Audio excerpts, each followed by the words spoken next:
el contexto normativo que yo quiero que ustedes aprendan a vincularlo dentro de lo que tendría que ser aspectos de un litigio, ¿ya? O como lo dice nuestra materia en este caso, tienen que estar vinculados a cuestiones de carácter constitucional. ¿Alguien tiene a mano el artículo 203 de la Constitución Política del Estado para empezar a hablar con propiedad constitucional? Artículo 203. Las decisiones y sentencias del Tribunal Constitucional Plurinacional son de carácter vinculante y de cumplimiento obligatorio, y contra ellas no cabe recurso ordinario ulterior alguno. ¿Alguien tiene a mano su Código Procesal Constitucional? Vamos a hacer como un abogado litigante. Tenemos que tener a mano siempre 5 herramientas vinculadas al tema penal. Si mal no recuerdo, está en el artículo 15. Carácter obligatorio vinculante. Exactamente. Y valor jurisprudencial de la sentencia. Las sentencias, declaraciones y autos de tribunales constitucionales plurinacionales son de cumplimiento obligatorio para las partes intervinientes en un proceso constitucional, excepto las dictadas en las acciones inconstitucionales y recursos contra tributos que tienen efecto general. 2. Las razones jurídicas de la decisión en las resoluciones emitidas por el Tribunal Constitucional Plurinacional constituyen jurisprudencia y tienen carácter vinculante por los órganos del poder público, legisladores, autoridades tribunales y particulares. La importancia de utilizar esta fundamentación como un argumento. Estamos yendo de cómo la jurisprudencia tiene que ser aplicada en su vinculatoriedad, ya por su aplicación vinculante, y su cumplimiento obligatorio. Lo establece la Constitución Política del Estado, ¿ya? Todos sabemos que se debe cumplir, pero la hermenéutica dentro del litigio establece cuál es el argumento que nosotros tenemos que manejar constitucionalmente para decir es porque la Constitución como madre ordena su cumplimiento. Y bajo ese manto venimos a ver lo que establece el Código Procesal Constitucional en su artículo 15. Entonces es muy importante que este contexto o fundamento jurídico sea parte de cualquier jurisprudencia que nosotros vayamos a analizar vinculada a un determinado hecho. Porque no se olviden, fíjense ustedes, estamos hablando de formas de litigación en la investigación preliminar o en audiencias preliminares. Y quiero demostrarle la trascendencia de carácter constitucional vinculado a un marco jurídico normativo que estamos identificándolo para su utilización. No estoy haciendo un trabalengua, quiero que me entiendan en ese contexto.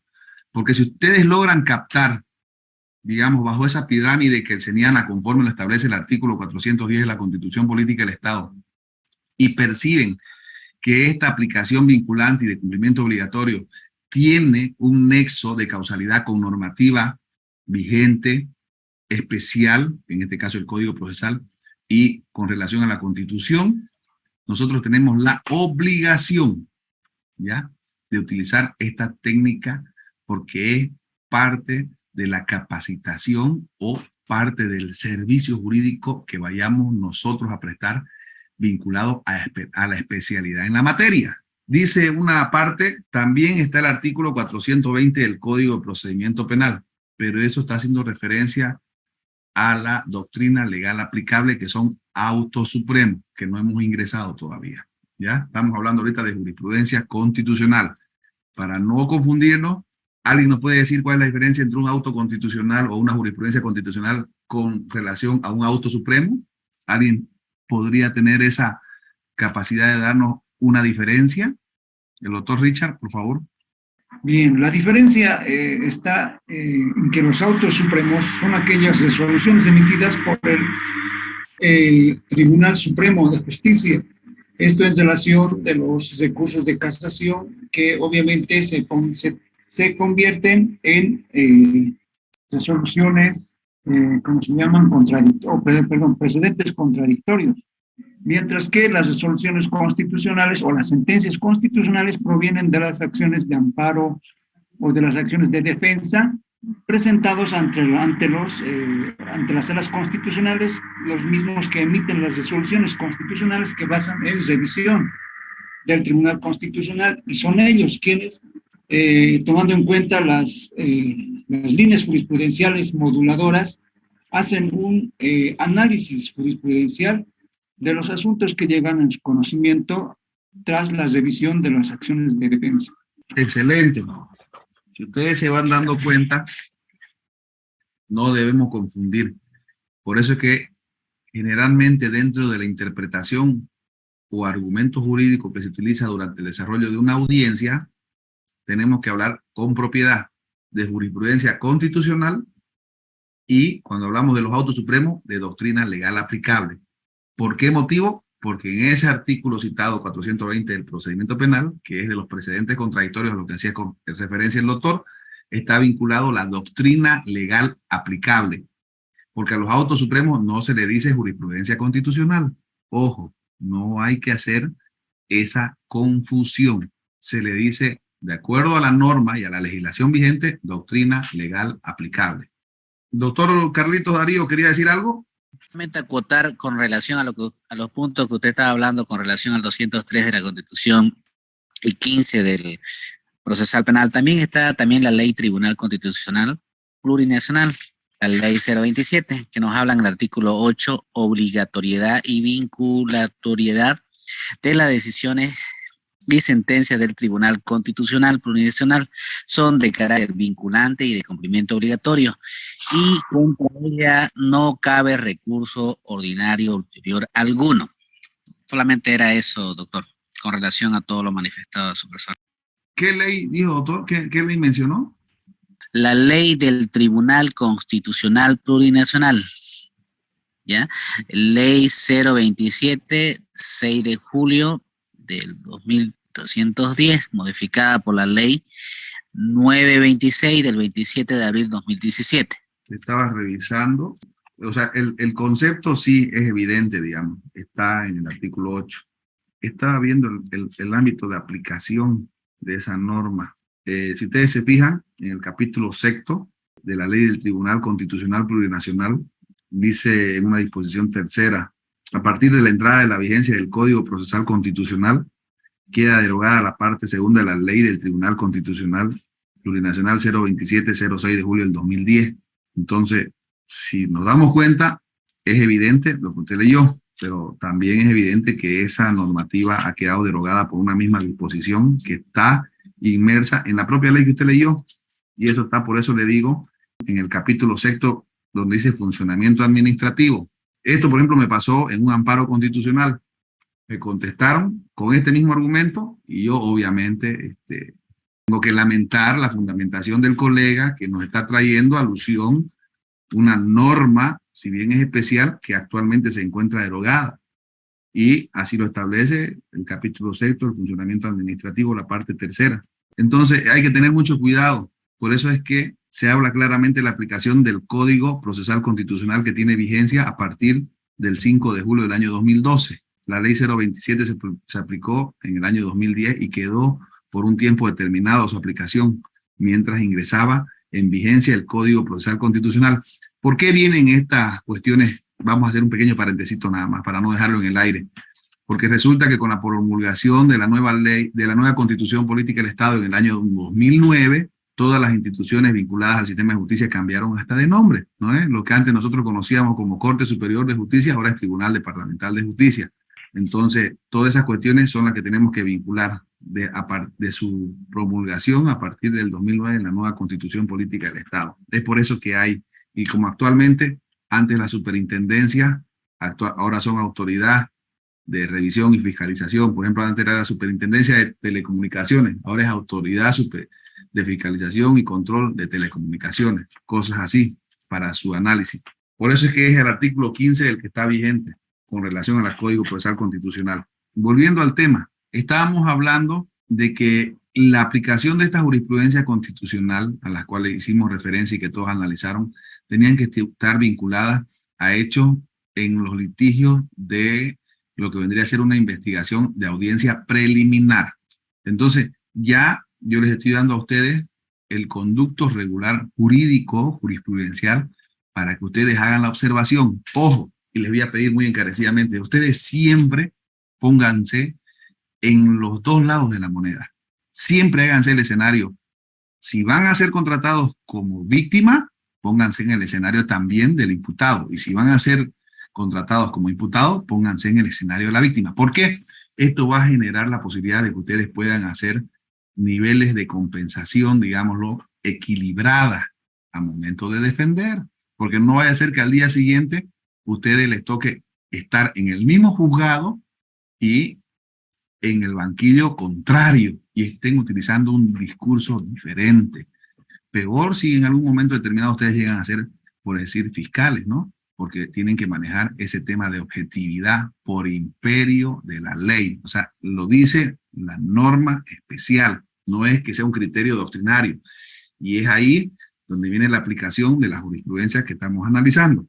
Para dar continuidad a la diapositiva del día de ayer, habíamos hablado de 6 principios operacionales de litigación oral, vinculados a la jurisprudencia, en el paraguas constitucional, que en este caso es el artículo 203, con la identificación concreta del artículo 15 en el Código Procesal de la Ley de la Materia, del Código Procesal Constitucional, hacen ver que ya estamos enfocándonos en 4 de estos 6 principios, que es el tema de prepararse desde un punto de vista del juzgador para desarrollar nuestra teoría del caso en ese marco constitucional, seleccionando los temas y las etiquetas especiales de las observaciones que vamos a ver, en este caso las actas que analizamos para su elaboración vinculadas al registro del lugar del hecho que hicimos ayer, y enfocándonos en estos medios probatorios cuando nosotros intervenimos usando técnicas de narración. ¿Por qué? Por las observaciones que vamos a realizar. Entonces, enfocarnos en la clave de estos hechos y las cuestiones en disputa desde un marco o un enfoque legal es lo que nos va a permitir generar esa operación especial de un buen trabajo. Dentro de la realización, digamos, de este conjunto de principios, nosotros podemos estar vinculados a ciertos aspectos que están necesariamente desarrollados en el juicio oral, pero que por su importancia, interpretación, pueden ser incorporados de acuerdo a nuestra experiencia y conocimiento cuando nos toque, independientemente del lugar que vayamos a desarrollar nuestro trabajo, aplicar estos conocimientos. Por ejemplo, no se olviden que dentro de ese marco estamos hablando de investigaciones preliminares o audiencias preliminares. Entonces, antes de la realización de un acto investigativo, que va a ser un acta, la realización, fíjense ustedes, hay una audiencia preliminar. ¿Por qué? Porque tiene que haber el contacto con los sujetos procesales que van a intervenir para la realización de la información que se va a colectar. Entonces, por eso es que nosotros somos unos fiscalizadores natos completamente, para corroborar la actuación policial, corroborar la actuación fiscal y establecer si estos mecanismos están siendo lícitamente obtenidos, si es que somos abogados de la víctima, o si vamos a permitir que se desarrollen con vicios de nulidad futura, si es que somos como abogados de los imputados. Entonces, es ahí donde vienen las objeciones. Y fíjense muy bien lo que nos empieza a dar la doctrina. Dice, es la potestad de interrumpir un interrogatorio o un contrainterrogatorio si se considera que éste no cumple con los lineamientos y normativas establecidas por el Código o si se atenta contra la dignidad y derechos fundamentales. Si bien esta situación se aplica durante la realización de una audiencia en la toma de una declaración testifical durante el juicio, fíjense que esta situación también se puede objetar ya durante el desarrollo de la investigación preliminar. ¿Por qué motivo? Porque el investigador o el conjunto de investigadores que estén con la unidad pertinente realizando la labor, para obtener información tienen que preguntarle a alguien vinculado a la escena del crimen o vinculado al motivo de la investigación. Si ustedes se fijan, y aquí vamos a hacer uso de lo que vemos a través de las redes sociales, muchas veces lo que se filma, lo que se graba, a través de cualquier sistema de seguridad privado, es lo que nos proporciona información dentro de un hecho ilícito, que eso es muy común. Por ejemplo, en accidente de tránsito, observamos las imágenes y en función a esas imágenes vamos levantando los datos necesarios en la elaboración de las actas. Durante esa realización, si nosotros, de la forma de la investigación preliminar, estamos dentro de esas 24 horas presentes, es donde nosotros podemos hacer una objeción. ¿Ya? Nosotros podemos contrainterrogar la labor policial, podemos sugerir también. Obviamente que estas objeciones no van a estar vinculadas ya a lo que en esencia nosotros conocemos como una declaración o una pregunta impertinente, una pregunta capciosa o una pregunta subjetiva. Obviamente que eso no aplica porque no estamos bajo la tutela de un ente jurisdiccional, en este caso un juez, sino estamos dentro de una labor investigativa que necesita el apoyo a través de la capacidad y conocimiento para que el levantamiento de estos elementos sea lícito. Asimismo, si ustedes se fijan, se habla de la incorporación de pruebas materiales y es precisamente a lo que yo estoy abocando mi forma de trabajo para que ustedes puedan en ese momento asesorar a la persona que va a dar datos. Lo ideal no es que ustedes le digan qué es lo que va a decir, sino que le transmitan la seguridad de cómo tiene que hacer plasmar su verdad, ¿ya? Y esto está vinculado a los que son partícipes, porque no se olviden que hay una gran diferencia entre una persona que es testigo presencial o un testigo de escucha. El que escuchó que dijeron, yo escuché en el pasillo que dijeron, no es lo mismo, yo vi que le dijo, perdón, yo escuché que le dijo. Estas situaciones que se pueden plasmar a través de la participación con documentos, fotografías o videos, ¿ya? Da la posibilidad de hacer alguna argumentación, ya sea en nuestro favor o en contra de la parte procesal. Entonces, por eso es que es importante materializar este sistema de incorporación de medios materiales. Ojo, resaltando que si somos víctimas, lo tenemos que hacer para que a través de su incorporación durante la lectura, en el momento ya del desarrollo del juicio oral, estas puedan ingresar por su lectura. Así lo dice el procedimiento.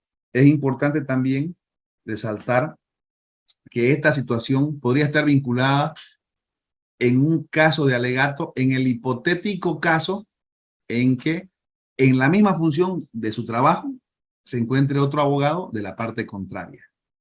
Obviamente, lo normal, ¿qué es lo que pasa? Cuando se encuentra un abogado litigante víctima y un abogado litigante del imputado, como hay ese esquema, digámoslo así, de confundir o de confusión, entonces, ¿qué hace la policía o el fiscal? A ver, un ratito, dicen, ¿no?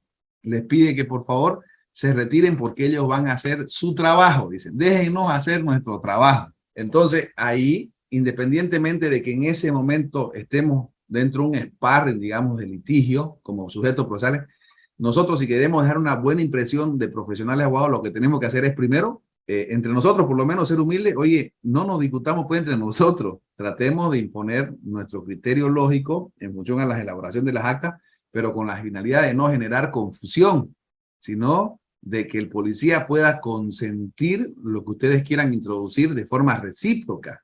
Porque si se van a poner a pelear a través de una discusión, lo único que van a hacer es eso, ratificar que los van a hacer a un lado porque van a estorbar el desarrollo y no van a dejar al final que se haga o se elabore el acta que va a ser a través de un medio de prueba incorporado a juicio oral. Entonces, estas situaciones nosotros, por una cuestión, digámoslo así, de técnica, tenemos que aprender a manejarla, ya sea con presencia de contrario o sin presencia de contrario.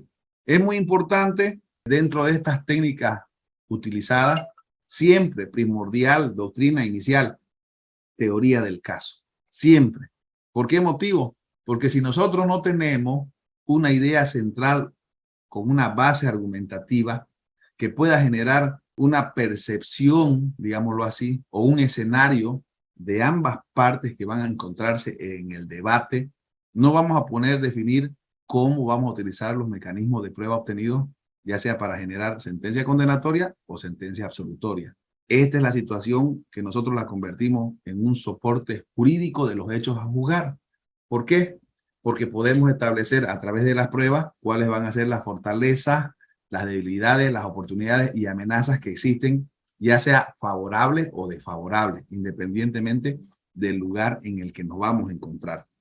Y de esta manera, nosotros nos vamos a abocar nuevamente a lo que el procedimiento habla vinculada a estas acciones preliminares. Es decir, les voy a dar el marco jurídico que están vinculadas al artículo 300.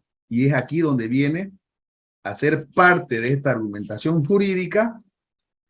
El artículo 288 dice, cuando la denuncia sea presentada ante la policía, esta informará dentro de las 24 horas al fiscal y comenzará la investigación preventiva conforme a lo dispuesto en la sección 3 de este capítulo.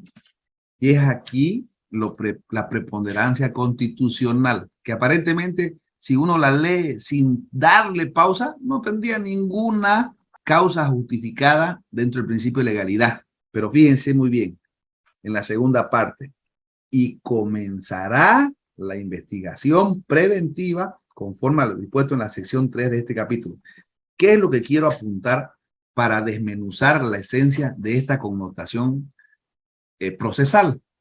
Primero, se estaría dando la pauta necesaria para que el trabajo de la policía, sin que se informe al juez, porque acá no está hablando del informe al juez todavía, dice el informe al fiscal, pueda realizar actividades sin control jurisdiccional.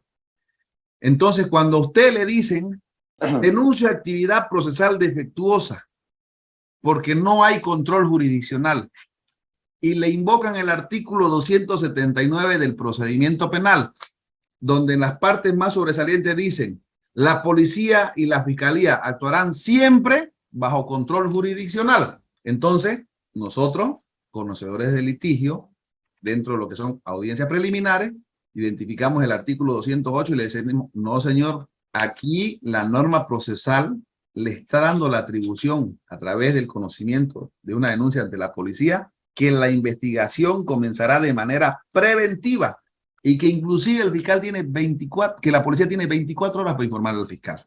¿Sí? Y no estamos hablando del control jurisdiccional. Entonces, aparentemente habría una contradicción, pero no, porque la actividad va vinculada a la atribución policial que tiene y que les da y le confiere el artículo 295 del Código de Procedimiento Penal. Entonces, ¿qué estoy tratando de demostrarles a ustedes? Que la ausencia del control jurisdiccional identificada en el artículo 279 tendría como decir una excepción que está vinculada al momento de que comience el proceso, las 24 horas la que hace relación para que se le informe al fiscal y puedan realizar ambos actividades investigativas sin control jurisdiccional. Ahora bien, ¿dónde ya esta excepción termina de ser como tal en la intromisión que la misma norma procesal le da como obligación al fiscal? Y para eso está el artículo 289, donde dice en la última parte, en todos los casos, informará al juez de instrucción el inicio de la investigación dentro de las 24 horas. Ahora, aquí lo que podría generar es la interpretación desde qué momento voy a tomar en cuenta las circunstancias del cómputo para iniciar estas 24 horas. ¿Será que hay que interpretarlo? ¿Será que nos está confundiendo? ¿Qué opinan ustedes? Léanlo bien el artículo 288 y léanlo bien la segunda parte del artículo 289. ¿Será que le podemos transmitir alguna duda razonable sobre alguna ilicitud por parte del trabajo policial o fiscal al juez del control jurisdiccional ante una supuesta ausencia de control jurisdiccional? ¿Quién me puede dar su opinión? Doctor, sin embargo, el artículo 279, respecto al control jurisdiccional, prevé de manera impositiva, tal vez, dice que la Fiscalía y la Policía Nacional actuarán siempre bajo el control jurisdiccional, dice el doctor. Claro, ¿cuándo comienza ese cómputo? Por eso estamos hablando de una excepción, procesalmente hablando. ¿Cuándo comenzaría ese cómputo? Del siempre. Es eso precisamente lo que quiero transmitir. Doctora María Cristina. Según mi punto de vista, es dentro de esas 24 horas cuando se le informa al juez de instrucción, ahí se paraliza y tiene que, si está dentro de esas 24 horas, no sé, pues si es a las 16 horas, hasta las 16 horas, hasta el momento la ausencia de control que informa. Ahí dice, no sé si me hago siempre entender. el control jurisdiccional. Ya, excelente. Es muy importante para darle otro matiz. Estamos haciendo la contrastación del artículo 279, cómo es su ámbito de aplicación extensiva, pero el procedimiento debe ser analizado de forma íntegra, de forma sistemática e integral. Ahora vámonos a lo que dice el artículo 298, último parágrafo. Recibido el informe, el fiscal impartirá instrucciones a los preventores y fíjense muy bien, informará al juez de la instrucción sobre el inicio de la investigación dentro de las 24 horas siguientes. Entonces, nuevamente aparece un tercer artículo donde está validando la atribución del NOR 95 policial o 297 en relación a esa actuación preventiva que viene desarrollando antes del control jurisdiccional. Porque no nos olvidemos, y aquí vamos a hacer extensivo, el artículo 279, busquémosle los límites del inicio para el cómputo. La policía y la fiscalía actuarán siempre bajo control jurisdiccional. Si lo hablamos de forma genérica, entonces tendríamos que decir que la policía no tendría que hacer nunca nada mientras el control jurisdiccional no tenga conocimiento. O sea, veamos el aspecto negativo de una mala interpretación, pero que puede sonar lógica. Entonces quiere decir que si la policía, bajo el marco constitucional, hace alguna actividad que no sea delictiva en el tema de la investigación judicial, estaríamos diciendo que, si bien no es ilícita, no estaría enmarcada en la ley. ¿Por qué? Porque no lo hizo bajo control jurisdiccional. Y lo mismo estaríamos hablando del trabajo fiscal. Por eso es que dentro de ese marco competencial tenemos que ver cuán extensivo es. Y lo tenemos que, digámoslo así, contrastar con otras citas procesales para llegar a un determinado punto y establecer cuándo comienza. Entonces yo les estoy demostrando con el artículo 288, con el artículo 289 y con el artículo 298 última parte, que la ausencia de ese control jurisdiccional es valedero, porque estamos hablando desde el primer momento de la investigación.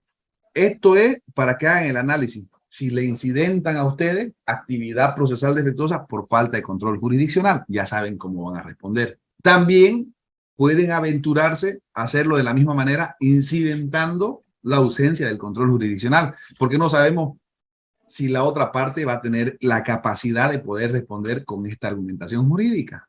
Porque en una de esas, el juez agarra y está muy cansado, es su cuarta, quinta cautelar y dice, pucha, ¿verdad? No hay control jurisdiccional, por tanto se anula. Puede pasar, les cuento que puede pasar. Entonces, no fue que ustedes no tuvieron la oportunidad de plantear algo congruente, sino que tuvieron la posibilidad, digamos, de beneficiarse de la omisión en el conocimiento de la otra parte para responderle. En otras palabras, ustedes no se pongan solo piedras en el zapato. Ustedes no se pongan solo anclas. Ustedes planteen, pero obvio, para que tengan un buen resultado dentro del planteamiento tienen que tener un escenario probable. Y aquí yo les estoy enseñando de los dos puntos de vista. Entonces, cuando ustedes aprenden a hacer ese análisis, vinculando dos situaciones completamente diferentes de ambos sujetos procesales, obviamente la respuesta va a ser que ustedes van a tener un manejo adecuado de lo que tendría que hacer dentro de esa investigación preliminar o audiencia preliminar, un objeto definido. Si yo incidento, me pueden anular. Y si la anulan esa acta porque ha sido una presentación extemporánea o porque había ausencia de control jurisdiccional en la elaboración de esas actas, obviamente pues acarrea un defecto absoluto no susceptible de convalidación. ¿Ya? Entonces, eso puede ocasionar que como el acta de aprehensión se la llenó mal, y aquí vamos a responder lo que ayer me preguntó el colega entre la diferencia del acta de aprehensión y el acta de intervención. Si se anula un acta de aprehensión, es lógica consecuencia. La privación de libertad fue ilegal.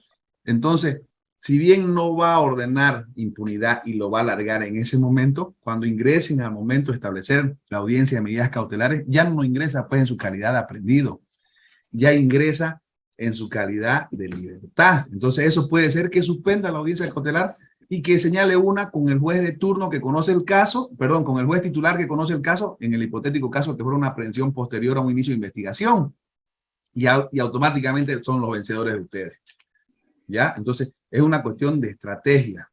Yéndonos al tema que se preguntó el día de ayer. Lo vinculado, diferencia entre el acta de aprehensión con relación al acta de intervención directa policial. Ayer nos preguntaron eso y yo dije que lo iba a explicar el día de hoy. Y nos habló de una diferencia. Generalmente una aprehensión debe cumplirse en función a los requisitos que están enmarcados en el procedimiento penal y se puede dar en cumplimiento inclusive a una orden judicial o fiscal. En una intervención directa, la actuación, como su nombre lo dice, es netamente policial y al ser netamente policial tendría que estar vinculada a un hecho en flagrancia. Entonces, sí hay una diferencia al momento de la elaboración, porque cuando hablamos de aprehensiones o actas de aprehensiones en cumplimiento a resoluciones judiciales o fiscales, ya hay un proceso aperturado. Inclusive, cuando se saca por cumplimiento de lo que establece el artículo 226 y no se notificó con la denuncia al imputado a través de un acta de aprehensión, ya nosotros estamos estableciendo que podría existir la posibilidad del agravio de una vulneración al derecho a la defensa porque no se notificó junto con el acta el motivo del inicio de la investigación que se inició en su contra. ¿Qué es lo que pasa muy comúnmente? Van y se sientan una denuncia, por ejemplo, por violación, que es una denuncia de la más grave, o un caso de asesinato. Entonces la policía empieza a hacer las investigaciones pertinentes y dan a través de una entrevista policial con el supuesto responsable, porque les pasan un video. Van y se lo alzan al responsable.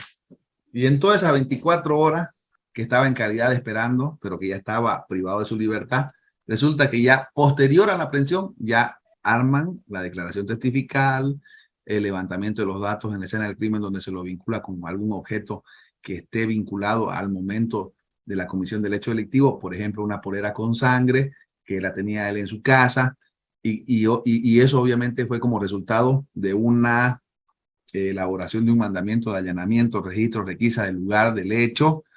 Entonces, todo este conjunto va a permitir que se haga a posterior la aplicación del artículo 226 que va a fundamentar el Ministerio Público. ¿Esto qué quiere decir? Que ahí va a fundamentar inclusive riesgos procesales. Diferente sería la acción directa porque única y exclusivamente la policía dentro de sus atribuciones pudo establecer a priori en ese momento que él era el responsable directo en la comisión de un hecho flagrante que se inició cuando se ordena la persecución penal para buscar al aprendido posterior a la comisión de un hecho delictivo. Entonces los elementos de los componentes son completamente en lo sustancial diferentes, totalmente. No hay ninguna intervención de autoridad judicial o policial previa en una acción directa. Es netamente policial. Es por eso que yo muchas veces en audiencias, en mi criterio, he tratado de interponer la nulidad de la privación de la libertad porque, por ejemplo, en un caso de la aprehensión de un juez, que es un delito propio de incumplimiento de deberes o prevaricato, el policía, por orden fiscal verbal, dice que lo aprende al juez porque el juez ordenó la libertad de una persona de forma ilegal, siendo que esa resolución está sujeta a apelación, siendo que esa resolución podría estar también sujeta a otro tipo de interpretación ajena. Pero resulta que llegó un fiscal anticorrupción y dijo, como lo largó a ese delincuente asesino, yo lo tengo que alzar, que comúnmente nosotros lo denominaríamos casos políticos, porque por la connotación no importa. El juez lo largó, tenía que estar preso y ahora por orden verbal del fiscal agarra y lo aprende. Entonces, ya la jurisprudencia constitucional ha establecido que ni la policía en ese tipo de casos tiene la competencia de establecer o no si hay flagrancia en la comisión de un hecho ilícito vinculado a delitos propios, en este caso cometidos por funcionarios públicos. ¿Ya? Es esa la diferencia que existía con relación a lo que preguntaron el día de ayer. ¿Alguna pregunta para ir matizando? Bueno, tengo una duda, doctor, respecto al 288 y 299. Cuando refiere información fehaciente, bueno, entiendo que esto es el fiscal, ¿no? Al recibir denuncia o información fehaciente de la comisión de un delito. Con relación al 288, que refiere la denuncia ante la policía, para que la policía pueda tener una actuación o investigación preventiva, ¿es necesaria una denuncia escrita, verbal? Y si una denuncia verbal es lo mismo que una información fehaciente. Esa aclaración le solicito, doctor. Eso está vinculado a lo que establece en el artículo 284 y 285, que habla de la denuncia en su forma y en su fondo, ¿ya? Porque habla de forma y contenido. Procesalmente hablando, la respuesta está en su artículo 284 y 285, dentro del marco de lo procesal. Ahora, dentro del marco de lo que se litiga normalmente, digamos, ¿no? Algo muy curioso que es parte de la fundamentación de muchos informes policiales de acción directa es esta famosa frase que dice, por información procesada por inteligencia, que no sabemos de dónde sale esa inteligencia y no sabemos cuándo la procesaron, pero así dice, por información procesada por inteligencia se pudo obtener esta situación donde se identifica a fulano de tal para este otro elemento.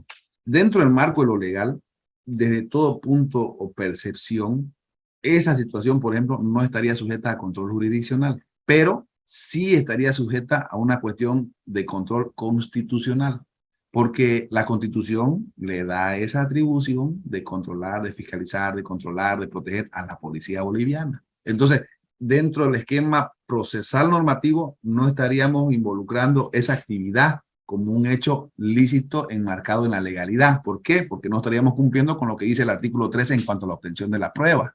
Pero la Constitución, que es el macro, porque protege a la ciudadanía, o sea, sí le da, digamos, esa atribución a la policía.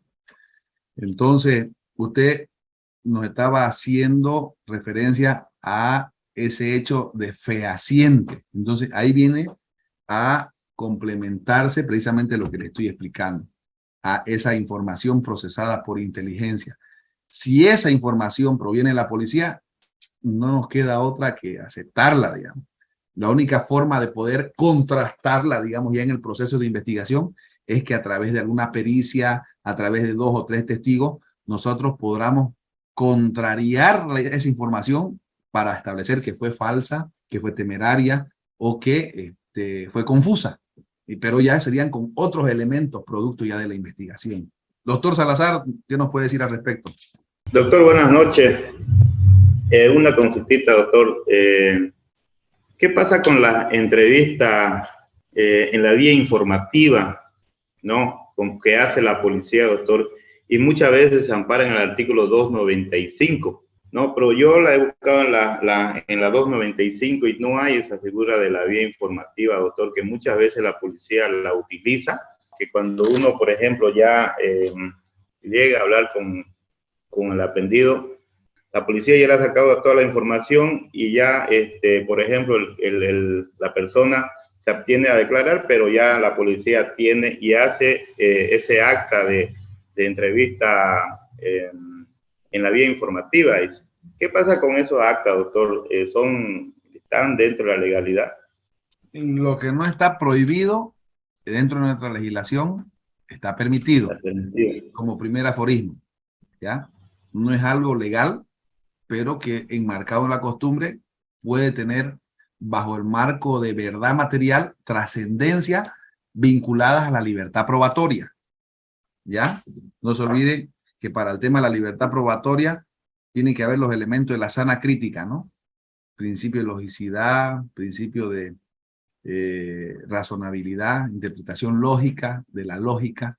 Entonces, bajo esos principios nosotros elaboramos una sana crítica. Entonces, podemos ingresarlo. No se olviden que hay una jurisprudencia constitucional, por ejemplo, que apertura la posibilidad de que uno pueda llevar a los testigos que van a dar fe del documento que vas a presentar en una audiencia por elegir de cesación vinculada al tema del trabajo. porque antes se le presentaba el trabajo, pero ¿dónde está el empleador? Está aquí, señor juez, pregúntele lo que usted quiera, que corrobore o que dé fe al informe o al contrato que elaboró. Entonces, esto es para ver como mecanismo de que sí se puede introducir a través de un mecanismo de defensa, como primer preámbulo. Como segundo preámbulo, el punto 2 del artículo 295, de forma clara dice, recibir declaraciones de quienes hayan presenciado la comisión de hechos o identificarlo. Está en el punto 2 como una atribución policial. Ahora, para que esto nosotros lo podemos materializar, si ustedes se fijan, si está el policía y no lo quiere hacer, ¿dónde dice que no lo puede hacer? Por decir el abogado. Yo agarro y estoy ahí participando en la entrevista de campo y yo escucho. Entonces yo agarro y me hago mi actita. ¿Qué es lo que tengo que cumplir para la elaboración de un acta? De lo que les decía, el artículo 120. Si bien es para una cuestión de carácter judicial, en ningún momento dice que yo no puedo realizar esa labor. ¿Y dónde me voy a agarrar en este punto? Bajo un tema de verdad material. Por ejemplo, si ustedes se fijan, cuando hablamos de abogado defensor, inclusive el procedimiento concibe y acepta que una persona con conocimiento jurídico, que no sea abogado, puede asumir defensa, precisamente para resguardar ese derecho constitucional de acceso a la defensa. Y eso está en el artículo 104 del procedimiento penal. Entonces, bajo esa perspectiva, nosotros, si vemos que el policía no está haciendo su trabajo, ¿qué nos impide pues agarrar y decirle, señor juez, yo hice aquí mi acta, el policía no lo introdujo, yo le hice una entrevista de campo y como estamos hablando de una cautelar que es dentro de esas 24 horitas porque es una investigación preliminar, tiene pues que dársele el valor probatorio. ¿Por qué motivo? Porque rige el manto de presunción de inocencia, aunque pareciera muy trillado, pero esa es nuestra constitución. Tenemos que pelear por hacer respetar esa situación, aunque rige el principio de culpabilidad, porque no, él fue, ya lo sindicaron, ya ahí nomás tiene que irse adentro. No, yo tengo la obligación de sembrar esa duda razonable para que no haya esa probabilidad de autoría. Entonces, si yo le presento a través de una elaboración de actas, ¿ya? ¿Y saben cómo se puede correlacionar esta figura? Por ejemplo, con un acta de aprehensión por particulares. Yo le presento eso al juez, ¿acaso no le tiene que dar valor probatorio? Peor si la persona que elaboró la entrevista de campo o la prueba testifical sobre el tema del lugar del hecho en la recolección está ahí y dice, yo lo vi. El juez puede agarrar y decir sin que sepa nada, a ver, venga, le puede decir, corroborando lo que usted elaboró, porque usted lo puede presentar en audiencia. Acá está mi acta de entrevista de campo, señor juez. Se la presento como un elemento probatorio para su valoración. El juez pues tendrá que decir, se rechaza in limine, pero para eso igual tiene que tener la obligación de hacer una fundamentación de por qué la va a rechazar. Porque usted, al momento de introducirla, tiene que dar pues las pautas necesarias, convincentes de que sí le dijo al policía que tenía que elaborar ese acta, de que sí tenía que tomar esa declaración, de que sí tenía que plasmar en su informe la participación de esa persona que tenía conocimiento de la identificación de quién podía haber sido el probable autor, porque así lo dice el procedimiento, no es lo que yo estoy inventándome, y lo voy a leer de nuevo para que ustedes lo resalten. Recibir las declaraciones de quienes hayan presenciado la comisión de los hechos o identificarlo. Es identificarlo, es pues así como es un paraguas abierto sin límite. ¿Puedo identificar qué? Discúlpeme la expresión, lo que me dé pues la gana, así clarito. Entonces, el ámbito de la imaginación está vinculada a su capacidad persuasiva que ustedes tienen que tener para poder establecer dónde limito mi investigación. Si yo no lo hago, yo no me convenzo y estoy encima con el investigador, que más encima me dice, sálgase de aquí, usted no es parte, está entorpeciendo la elaboración de la investigación. Usted ya, bien, gracias. Agarro, me cruzo las manos, me voy y me siento al frente y espero que ellos hagan su trabajo y yo, bien, gracias, caliento la cera del frente mientras ellos siguen trabajando. No, pues, no. Si les estoy diciendo que ustedes lo pueden hacer, están participando. Por último, utilicemos pues los medios audiovisuales. Me saco la foto, señor juez, estoy aquí presente y me filmo en ese momento. Señor juez, estoy aquí presente. Aquí lo filmo al investigador. Le he dicho que haga contar este acto material. Mire, estoy filmándolo, este elemento, esta mancha de sangre que le he dicho que lo haga contar en acta. No lo está haciendo contar. y yo lo estoy reclamando oportunamente. Mire, son las 11:25 del día 4 de noviembre del 2028 y estoy reclamándolo, señor juez, lo voy a hacer presentar este video en la audiencia cautelar. Pregunto, ¿ustedes creen que no tiene valor probatorio esa situación? Yo le pregunto, libertad probatoria. ¿Y por qué lo resalto? Porque esa vehemencia con la que estamos transmitiendo esta transmisión de lo que dice la norma, lo que dice el procedimiento, ustedes lo tienen que hacer prevalecer en ese momento de la elaboración de estos actos preliminares, que son 24 horitas. 24 horitas. Ya después que está prendido, después que ya lo encerraron y que ya está lista la imputación y que se la señalan la audiencia para mañana, ya se es harina otro costal. Ya pasó el tiempo ya. Ahí ya pueden descansar y pueden sentarse a esperar a que le proporcionen la fotocopia. Yo ya lo pasé, nunca le van a dar. 20% de los casos sencillos le van a dar. Pero si es asesinato, si es violación, si es abuso sexual, hay informe psicológico por medio, olvídense. Solamente dedíquense a hacer memoriales pidiendo que les entreguen la fotocopia, que no le están dando pelota, que no lo están atendiendo, que no les proporcionen el cuaderno de investigación, pero plásmenlo en el memorial, porque así lo dice el procedimiento. Para ir avanzando, perdón, el doctor Janco Manuel. Doctor, una consultita. Se aprende a una persona, el policía investigador comienza a tomar las declaraciones de las personas que hubieran presenciado el hecho. Yo soy abogado del aprendido.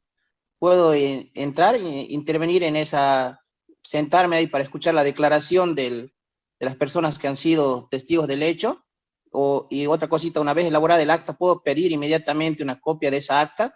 Porque ¿qué es común, digamos, entre el policía investigador con el testigo? En este caso, cierra la puerta, hace el acta, no te la muestran hasta que declara, en este caso, el que va a ser imputado, y durante el lapso de 8 horas hay alguna cosita mal que está en el acta, le llaman de nuevo al testigo, vení, esto lo vamos a cambiar, así no había sido, y lo vuelven a cambiar. Es precisamente lo que les estoy dando como tips de trabajo. Si ustedes no se filman, no utilizan esta herramientita para demostrar que ustedes también quieren colaborar, quieren cooperar en el tema del desarrollo de la verdad histórica, pero con actuaciones que sean completamente vinculantes al ejercicio de la normativa que la policía tiene que cumplir, solo por simple capricho de que yo soy abogado y yo quiero que eso conte en acta. Bueno, yo ya lo dejo a criterio de ustedes, nomás si le van a dar o no la razón, pero es evidente lo que usted dice. Muchas veces entran con un acta de arresto y salen con el acta de aprehensión, como también ha sucedido casos que entran con el acta de aprehensión y resulta que al día siguiente había sido arrestado y le hacen el cese de arresto. ¿Cómo? Cuando ya lo notifican a uno y al tipo ya no hay, hace juez. Pero si estaba aprendido, ¿dónde está el acta de aprehensión? Nada, está arrestado y para que no se queje se le ha señalado dice para aquí a 15 días y no lo cautelaron. Entonces ahí es donde entra la destreza que yo estoy tratando de transmitirle que ustedes deben realizar para no dejar que le metan el dedo a la boca primero. Segundo, debe prevalecer esa capacidad de interpretación de esta normativa procesal que estamos viendo en función a estas técnicas de litigio. Es difícil, obviamente, y si ustedes no lo practican así como lo estamos haciendo en este momento, ya otra cosa es estar en el lugar, porque da impotencia que uno diga, yo soy abogado, quiero hacer prevalecer, quiero que conte en acta, y discúlpenme la expresión, te cierran la puerta, te ignoran, no se discuten con vos, ya está viniendo el fiscal, le pasamos a conocimiento del coronel, está viniendo el perito, y la calidad de usted sigue esperando, y no hace nada al final. Entonces yo le estoy dando las herramientas, fílmense, hagan pruebas, todo lo que dijeron con un memorial, el artículo dice esto, el artículo dice esto, pido copia del cuaderno, pido se me notifique, la típica, fíjense ustedes, miren, preliminar, vean lo que dice el artículo 160 del procedimiento penal, y fíjense que es algo que nunca se cumple, nunca. A ver, que alguien me vaya a decir que se cumple, voy a 2 audiencias y lo acompaño gratis, para que vean que no se cumple. ¿Qué dice? Las notificaciones tienen por objeto hacer conocer a las partes o a terceros las resoluciones judiciales. Las notificaciones serán realizadas por la Oficina Gestora de Procesos. Ya, hasta ahí nomás. Ya sabemos qué son notificaciones. Bien, preliminarmente. Ahora vámonos al 163, notificación personal. Se notificará personalmente. ¿Qué dice, por favor? Numeral 1. La denuncia, la querella o cualquier otra forma de inicio de la acción penal. Hasta ahí nomás. Estamos hablando de lo preliminar. Cualquier otra forma de inicio de investigación penal. ¿Qué significa? Acta de intervención, informe policial, ampliación de la denuncia. Cualquier informe o denuncia verbal se notificará personalmente y para darle en la cabeza a cualquier autoridad fiscal o judicial. ¿Qué dice el numeral 2? Resaltémoslo. La primera resolución que se dicte respecto de las partes. Ahí está. ¿Qué significa? ¿Acaso es un favor que le estamos pidiendo que me notifiquen con la denuncia? ¿Acaso es una imploración o un milagro decirle, por favor, quiero saber cuál es el motivo por el cual se ha comenzado el proceso? Lo dice la norma procesal. Y si ustedes se fijan, aún más allá de que tienen que ir a buscarlo, siendo que él está detenido y solamente lo notificaron con el acta de aprehensión. Yo lo incidento esto, siempre cae en saco roto. Pero igual ya lo hago pensar al juez. Señor juez, mire, en la denuncia es de hace un mes. La aprehensión es de antes de ayer.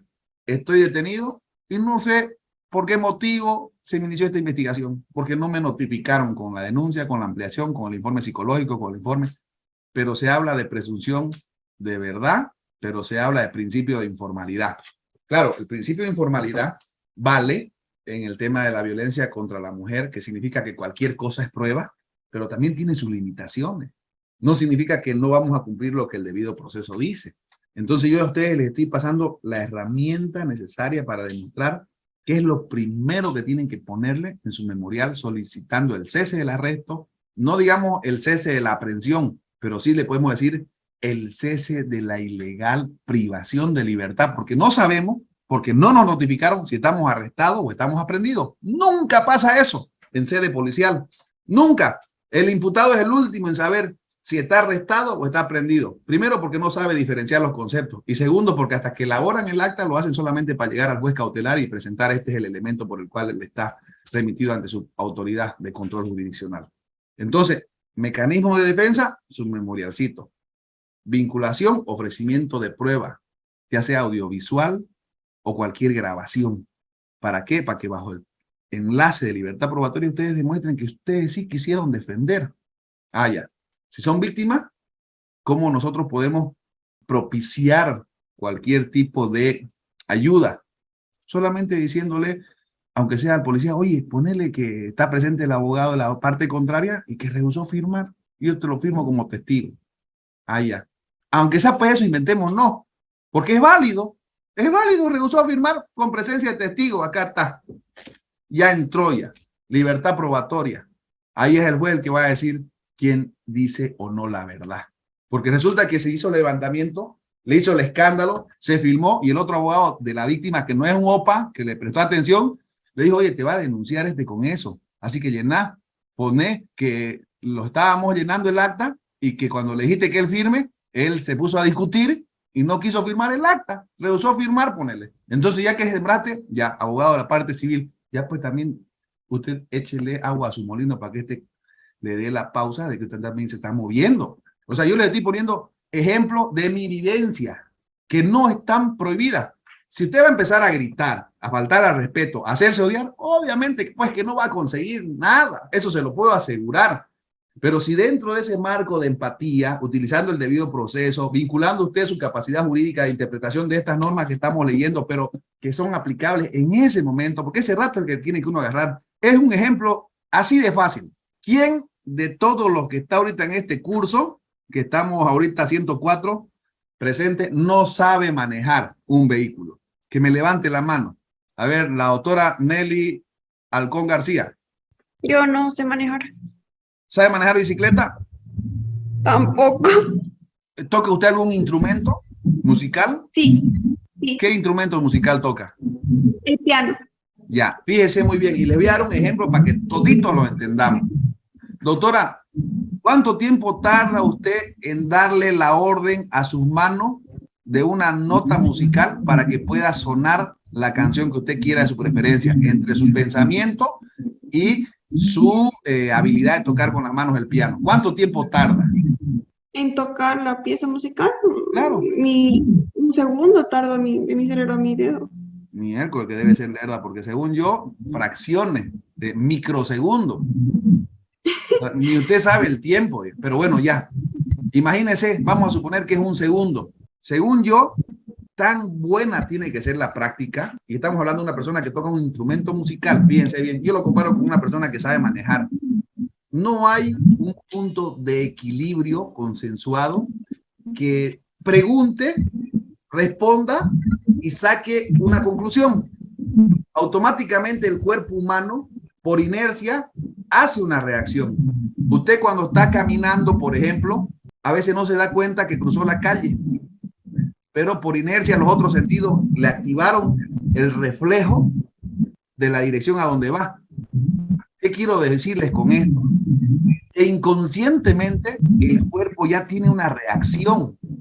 O como cuando estamos comiendo, ¿acaso ustedes le mandan un mensaje al cuerpo humano para decirle, ahora mordé, ahora mascar, ahora dejar de mascar, ahora tragar? Fíjense ustedes, hay cuestiones en el cuerpo que como el respirar son innatas, es una reacción natural.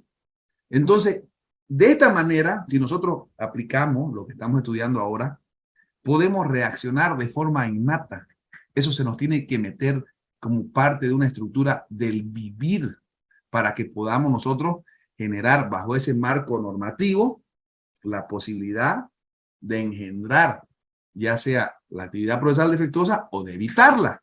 ¿Por qué? Técnica de investigación en audiencias preliminares. Y fíjense muy bien, estamos ahorita todavía en 5 artículos y 7 artículos y no salimos de la fase preliminar. No salimos de la fase preliminar. Esto para que ustedes vean cómo esta fasecita tiene trascendencia y va a repercutir hasta en juicio. Pero si no logramos dominar esta situación, mucho menos cuando ya esté generado el documento probatorio, vamos a poder generar una buena defensa, porque no tenemos los escenarios para poder identificar de qué forma nosotros vamos a hacer algún planteamiento que beneficie a la defensa. ¿Se entiende o no se entiende el ejemplo? Se entiende, doctor, se entiende perfectamente. Para más o menos ir concluyendo lo que yo estaba hablando de las fases del tema del interrogatorio, contrainterrogatorio, el alegato. Todas estas cuestiones, hagan de cuenta que yo se las estoy enseñando en una cuestión de carácter numérica porque le estoy identificando las citas legales del procedimiento. Lamentablemente no hay un procedimiento que de forma numerada y en ese orden nos diga esto va a ser así, esto va a ser así, esto va a ser así, esto va a ser así. Lamentablemente no. El procedimiento es como la Biblia. ¿Ya? ¿Quién no conoce la Biblia? Entonces, aquí nosotros nos vamos. Por una parte, fíjense ustedes, la denuncia está en el artículo 284, 285. La notificación personal con la denuncia está en el artículo 163. Si nos vamos a esa lógica, por una cuestión de orden, primero tiene que haber la denuncia y después hay la notificación, pero en el procedimiento está al revés.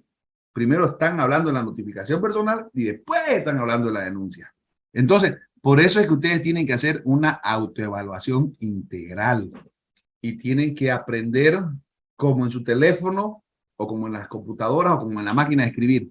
Para los que saben mecanografía, si ustedes se fijan, el orden del tablero que uno utiliza para escribir, ya sea en el WhatsApp, así con los dos deditos, digamos, si lo parten la imagen, no es pues A, B, C, D, no es en el mismo orden que nos enseñaron a deletrear el abecedario. ¿Por qué? ¿Por qué motivo?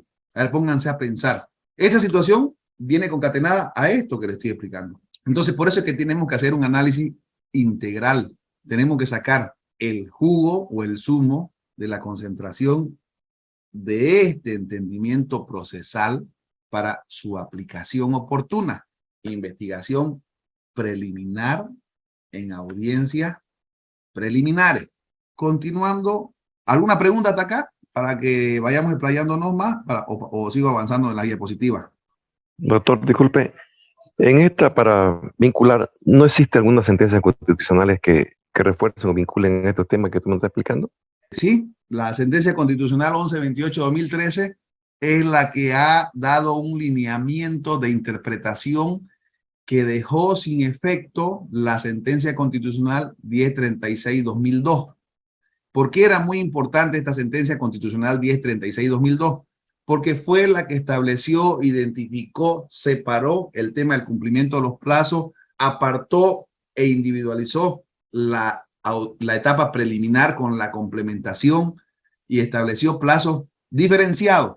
Pero ¿por qué de su importancia y de su trascendencia y por qué quedó sin efecto con la 1128-2013?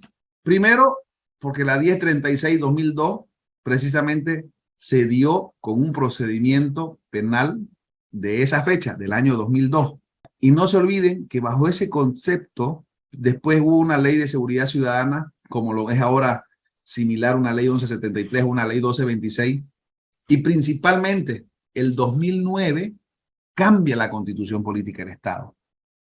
Al cambiar la constitución política del Estado, hay una nueva reconstrucción de la ubicación y de los capítulos vinculados al derecho a la defensa, al debido proceso, y se implementan los famosos principios Amazúa, Amaquella, Amayuya, ¿no ves? Entonces, bajo esos preceptos, la 1128 hace una autoevaluación diciendo, primero, que se encontraba desfasada esa jurisprudencia, porque además esa jurisprudencia estableció que la iniciación del cómputo de la etapa preparatoria, que no estaba en el procedimiento en ese momento, era a partir de la notificación con la imputación al último imputado. Y la 1128 ya hace mención a que esta situación viene vinculada al artículo 301 del procedimiento penal para establecer que el cómputo de la apertura del plazo de la etapa preparatoria es con la imputación al último imputado, pero ya viene enmarcado en el procedimiento, ya es una norma procesal, ya no necesita sentencia. Entonces esta situación viene vinculada a esta jurisprudencia. Que dicho sea de paso, de forma expresa, identifica y dice, quedando sin efecto y sin ningún valor legal la sentencia constitucional a la que se hace referencia, haciendo relación a la sentencia constitucional 1036-2002. Es muy importante y bien, además esta sentencia constitucional 1128-2013, si ustedes la analizan, va a ser una identificación de los errores sistemáticos que venía haciendo el control jurisdiccional para identificar temas de cómputos y plazos, porque es muy importante. Y fíjense, ahorita vamos a hacer algo que es netamente normal, rutinario, pero que bueno, corre y vale, es el sistema el malo. Etapa preliminar, el procedimiento dice 20 días. Se puede complementar 60 días, y estamos hablando de lo preliminar, pero resulta que uno, tratando de hacer cumplir el plazo, solicita la combinatoria y el juez le dice no al lugar, porque resulta que los días son hábiles. Con eso le sale el juez, digamos, y tiene que esperar que los 20 días se cumplan hábiles. Hace combinar para la complementación del plazo ya con los 60 días vencidos, y lo mismo, los 60 días resulta que tienen que ser días hábiles. Cuando en el artículo 134 y en el artículo 130 clara y categóricamente se establece que los plazos posteriores a los 15 años son de momento a momento. O sea que tiene que ser días calendario, de corrido. Solamente hay cómputo de horas cuando habla de medidas cautelares de carácter personal, hasta 72 horas, nada más, que es de momento a momento. Todo otro plazo no va vinculado a temas de días hábiles o días inhábiles. Estamos hablando de procedimiento penal vinculado a medidas cautelares de carácter personal. No nos confundamos. Entonces, ese tipo de interpretación que está en la norma, claramente definido, tenemos que buscar jurisprudencia constitucional que nos la interprete, cuando desde mi punto de vista no se deben interpretar, y además lo tienen en el artículo 4 de la ley 260, que dice que la Fiscalía trabajará 24/7, los 7 días de la semana, las 24 horas al día. Eso es claro, domingos y feriados. En el artículo 4 está así consagrado. Entonces, si eso dice la ley especial del órgano del Ministerio Público, la ley 260, ¿cómo yo voy a ir al juez a decirle, señor juez, pero para el fiscal, como él trabaja de lunes a viernes y solamente se atiende judicialmente de lunes a viernes, el cómputo tiene que ser por días hábiles? No cuente la vacación. Imagínense ustedes si no cuentan la vacación, o imagínense ustedes si en estos plazos, por cualquier carácter ajeno, digamos, a la realización, un paro cívico, por decir, igual no quieren contarlo los días. Entonces uno tiene que generar ahí la certidumbre de cómo se va a realizar o materializar en este caso la aplicación de la norma, porque es clara y entendible, pero a veces uno tiene que incidentar su cumplimiento. Y ojo, estoy planteándolo en el hipotético caso de que el abogado sea uno más o menos observador y que yo sea el abogado de la parte civil. Porque ¿qué le voy a decir yo como abogado de la parte civil? A ver, ahora cambiemos la figura. Me incidenta en el incumplimiento del plazo, el plazo ya se me venció y yo ahí ¿qué hago? ¿Me voy a quedar de brazos cruzados? No, ve, tengo que fabricarme algo, tengo que demostrar que tengo que buscar una solución también en el marco de lo jurídico. Entonces, puedo oponerme, puedo plantear un recurso de reposición ante una providencia conforme al artículo 401 del procedimiento penal. Entonces, estas situaciones son las que permiten demostrar que bajo este ámbito preliminar hay muchas circunstancias que debemos manejar procesalmente hablando, incluso que para el fondo nos van a servir en cuanto a la licitud de la obtención de los elementos probatorios. En ese sentido, les voy a pedir de la misma forma que vean y analicen la sentencia constitucional 1128-2013. Pero bueno, ¿alguna pregunta más, alguna duda para ir concluyendo la clase? Doctor, quizá se puede decir que la investigación preliminar o preventiva no es lo mismo que la investigación preliminar y que la investigación preventiva o esa que le llaman iniciada en base a una noticia fehaciente o una información de inteligencia, si bien es la excepción al control jurisdiccional, esta no es una fase de dibujo libre. ¿Sí, doctor? ¿Puedo entender así? Es que no existe investigación preventiva dentro del marco del artículo 300 de la investigación preliminar. No existe, no existiría esa figura, doctora, dentro del procedimiento penal. No se confunda que cuando la policía, cumpliendo el rol protagónico que debe realizar, amparada en la Constitución Política del Estado, y aquí voy a ir al ejemplo de la información procesada por inteligencia, se tiene que, cuando hacen un informe de acción directa, eso no está vinculada a una investigación preventiva. Eso está vinculada a un acto constitucional que tiene la obligación de realizar la policía, que se puede identificar a través de los numerales del artículo 295 del Código de Procedimiento Penal, donde se tiene como posibles actividades lícitas identificadas dentro de un campo en la investigación de un hecho ilícito. Y eso no se debe confundir con la investigación preliminar, porque cuando hablamos de investigación preliminar, no solamente es el trabajo que pueda realizar la policía durante el desarrollo de sus funciones. Yo les he demostrado que pueden insertarse en ese ámbito de investigación preliminar actuaciones que nosotros las podemos producir. ¿Por qué? Porque el que va a establecer la licitud de ese elemento probatorio documentado bajo el marco de la sana crítica, ya bajo el marco de la libertad probatoria, es el juez y él es el que ejerce el control jurisdiccional. Entonces, esa limitación nosotros no nos la podemos dar automáticamente. Esa la podría dar el juez a momento de establecer en probabilidad de autoría si hay o no los elementos vinculantes a una responsabilidad penal. O si nosotros somos víctimas, para generar esos elementos por alguna ausencia, omisión o deficiencia en la labor policial que hayan realizado.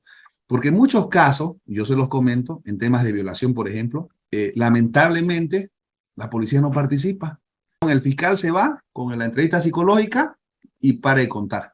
No hay declaración de la víctima por el tema de la revictimización, la policía no participó y automáticamente bajo el tema de presunción de verdad, porque así también lo manda la ley 348, es suficiente la declaración a través de un mecanismo o un conducto vinculado a la elaboración de una pericia, en este caso una entrevista psicológica. Y con eso se van a una cautelar. No hace falta otros elementos probatorios y ordena la detención preventiva, le cuento. Entonces, por eso no podemos regirnos en función a una limitante en el tema de la interpretación. No sé si le respondí su duda, doctora. Sí, muchas gracias, doctor. Y me gustaría, ¿no? Siempre y cuando usted me lo permita, quizá plantear un caso. ¿Es posible, doctor? Claro. El doctor Alpire, no sé, creo que quería decir algo. El doctor Ademar Alpire. Como siempre, doctor, brillante usted en su exposición, de verdad.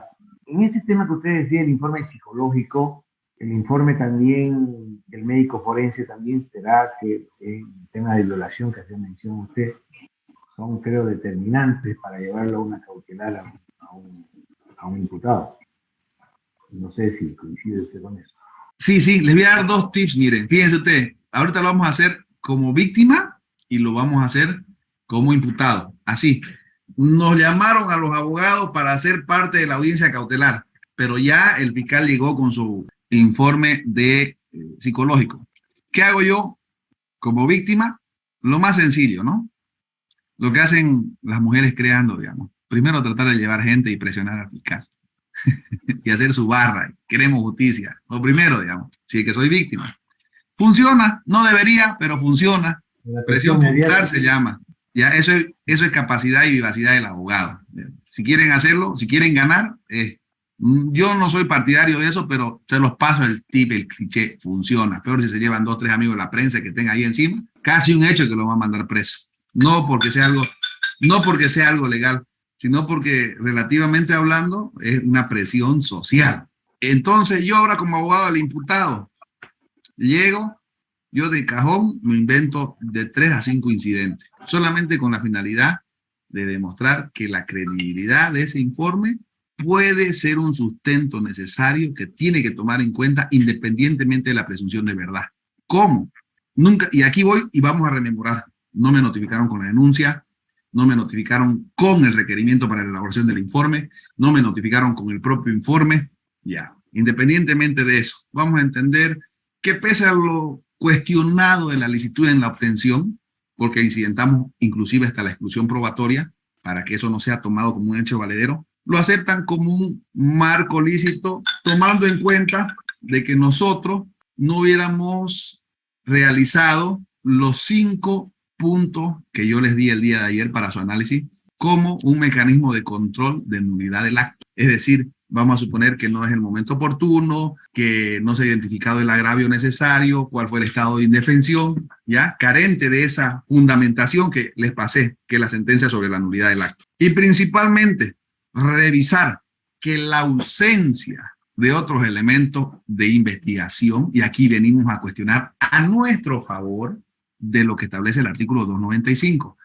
La pregunta es, ¿cómo puede ser posible que un hecho trascendental, y esto tómenlo en cuenta porque les va a servir, que un hecho tan trascendental donde, de acuerdo al bien jurídico protegido superior, que es una niña o niña adolescente, no se hayan cumplido toda la facultad o alguna de las facultades que establece el artículo 295 del Código Procesal Penal, vinculado precisamente a la obligación que tiene la policía?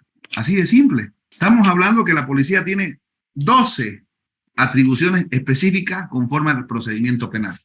12. Y no realizó ninguna. La única actividad investigativa que el Ministerio Público le está presentando es un informe de entrevista psicológica que no es realizado por la policía, ojo, es realizado por un funcionario público vinculado al gobierno municipal autónomo que, dicho sea de paso, si bien tienen licitud vinculados a los SLIN, Sistema Legal Integrado, ya permite establecer una duda razonable de por qué no se investigó.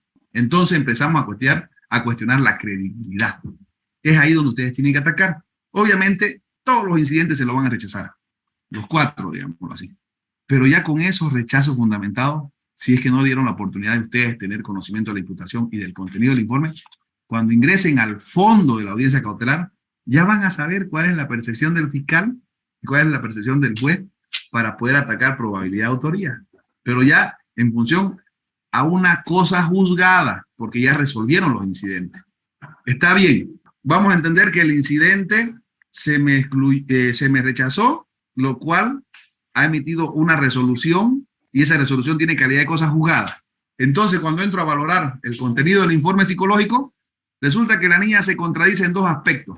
La pregunta es, ¿tendrán algún tipo de valoración estas 2 contradicciones?